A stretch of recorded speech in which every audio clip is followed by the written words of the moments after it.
2022 was a Queer Eye drought. How does it feel to give the girls, the gays, and the days the content they've been thirsting for over a year? Did we not have any? Oh no, It was on New Year's Eve. We came out New Year's Eve.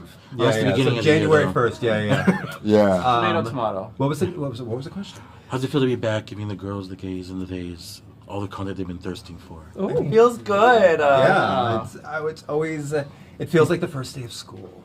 No? It feels good. It feels good to be back with all of us. It does feel like coming back to school after like a really long summer. It does. And we're happy to be together. We're happy to be making content. We love making Queer Eye and happy to be here. I'd love to have you.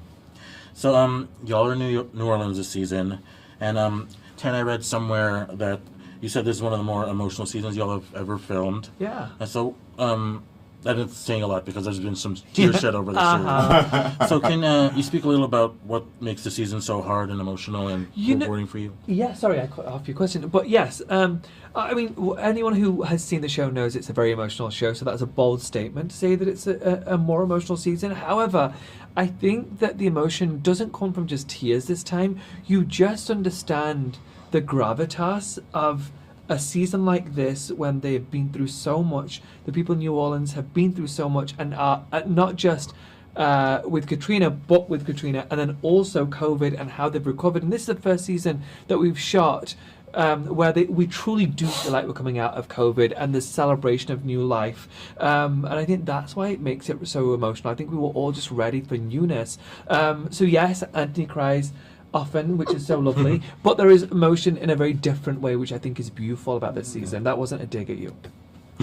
Back up. And so as a self-proclaimed clean freak and control freak myself, watching the frat episode was really, really hard. Imagine Oh my God, it's the worst. How satisfying was it at the end? Not, I don't even want to think about smelling it, but at the end when all that transformation happened and the benefit happened, and y'all transform these man babies into men. It was great because I'm pretty sure this is the only time I ever had our heroes help. I can't remember in the 70 episodes we've done ever. You planted some stuff with people Yeah, before. but planting a garden is different than like having them help me with the Clean the and remodel. stuff. Yeah, like actually clean. Like, so it was very cool to kind of force them to help, because that episode was all about helping these young boys become men and learning what they needed, like giving them the tools to be successful adults and successful humans.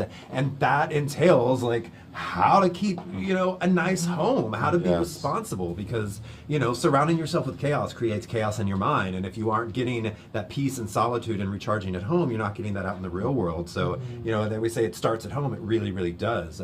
So I think that really gave them a great foundation, and it was really nice to be able to get a hold of a hero at such a young age, and for us to all be able to kind of nurture them, to turn them into, not that they weren't already great people, but to give them the tools to be even better. Great. Great, clean people. Yes, right? Yes. And just to wrap things up on a fun note, Pride Month is a couple weeks away.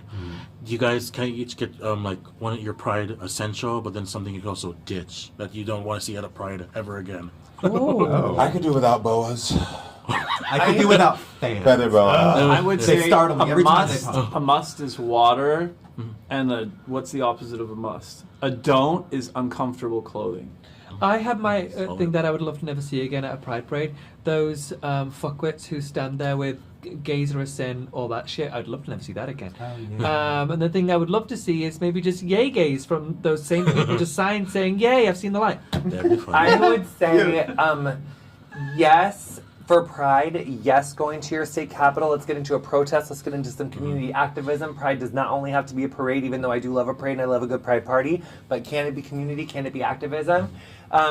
For ditching, it could be like ditching, I don't know. Just go, like, I think we just really need to get involved in the community, queens, kings, and royalties.